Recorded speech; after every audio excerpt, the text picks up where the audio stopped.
सम्पूर्ण साथीहरूलाई नमस्ते नमस्कार जय श्रीराम। यो दृश्य काठमाडौँ गङ्गालाल हस्पिटलको रहेछ। कति राम्रो मजाले सजाएको रहेछ। यो फुलहरूको बोटै बोट हेर्नु हैन। यो दृश्य काठमाडौँ गङ्गालाल हस्पिटलको रहेछ। सम्पूर्ण साथीहरूलाई म जानकारी दिन गइरहेको छु है। एकदम बवाल राम्रो ठाउँमा छ, राम्रो हस्पिटल छ। एकदम बवाल सजाको बजाको हैन। फुलै फुल, चारैपट्टि फुलै फुल छ। एकदम राम्रो ठाउँ। मैले पुरै घुमेँ। आज काठमाडौँ आएको थियो म। यो गङ्गालाल हस्पिटलमा म पुरै घुमेँ। पुरै राम्रो ठाउँ, मलाई सबभन्दा राम्रो ठाउँ लाग्यो हैन।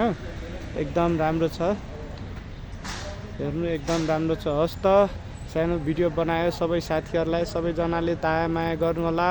लाइक कमेन्ट र सेयर गरिदिनु होला प्लिज। साथीहरूसँग यही रिक्वेस्ट छ। म राम्रो राम्रो भिडियो तपाईँहरूको लागि यस्तो मजाले दुःख गरेर घाममा बसेर भिडियो लिएर तपाईँहरूलाई हेराउने छु। ल हस् त, नमस्ते नमस्कार जय श्रीराम।